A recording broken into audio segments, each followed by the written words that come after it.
Exploring tide pools. Water tide pools.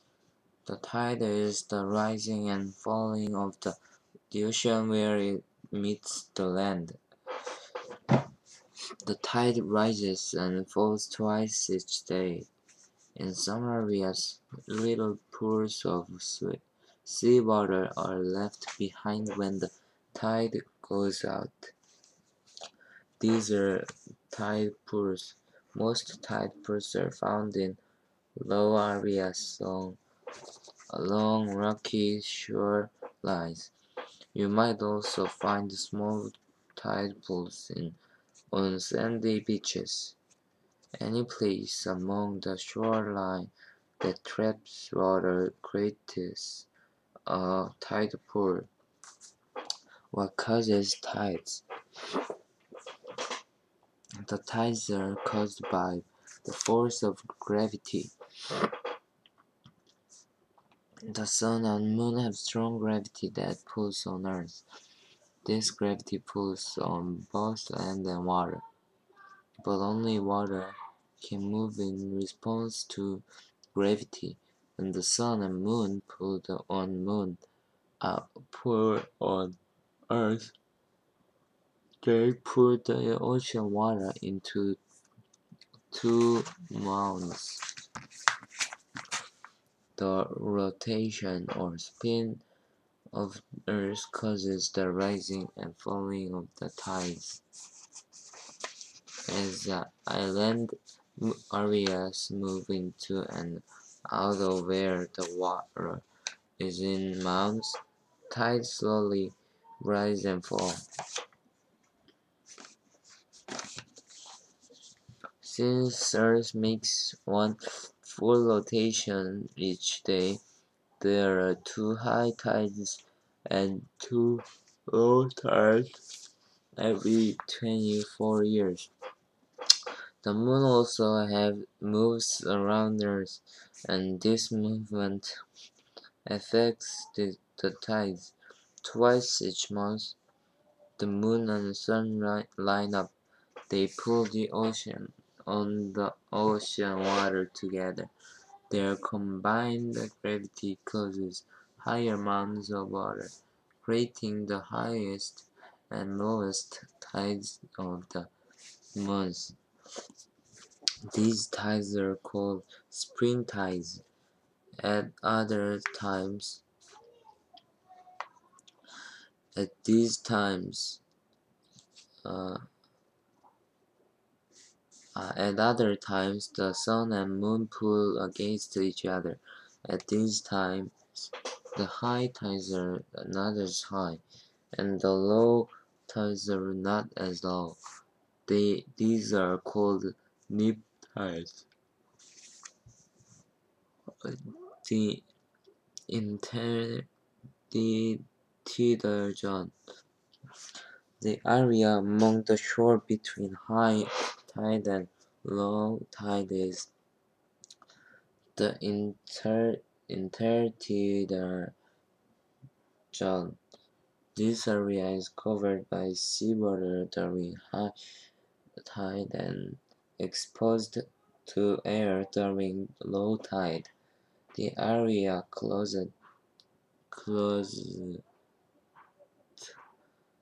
to the sea is only exposed to the air during the very lowest tides.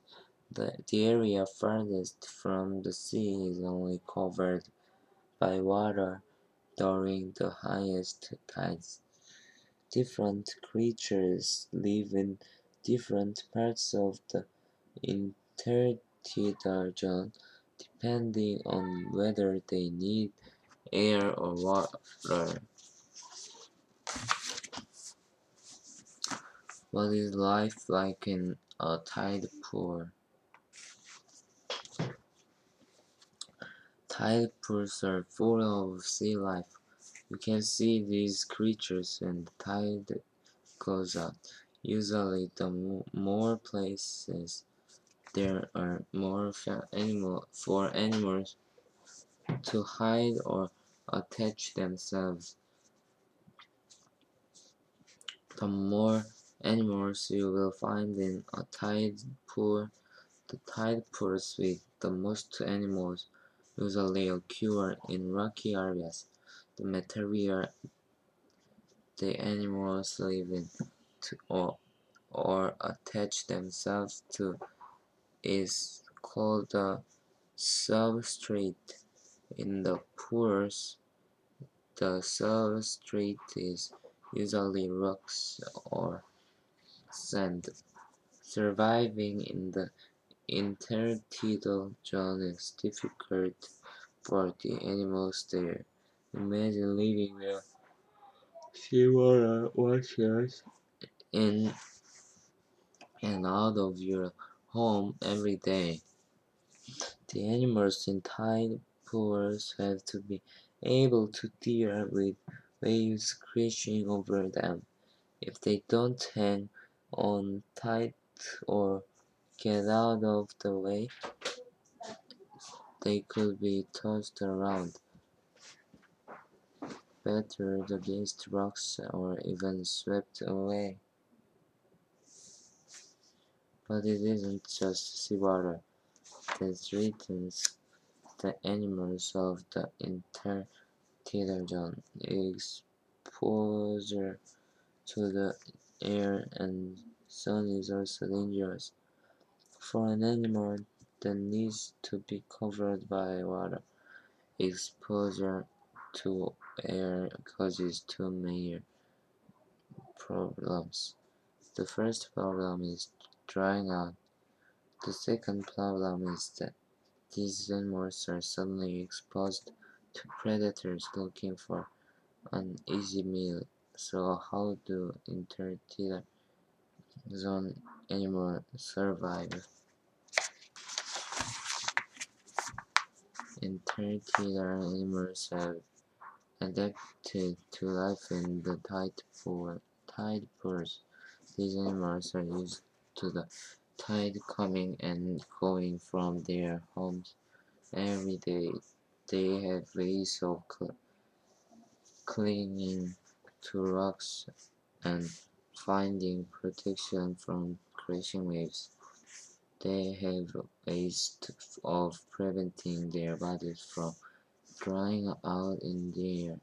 They also have ways of avoiding the beaks and jaws of predators. How a tide pool animal survives depends on whether it is stuck in one place or can move around.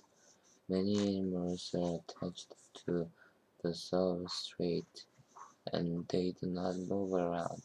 This prevents them from being washed away.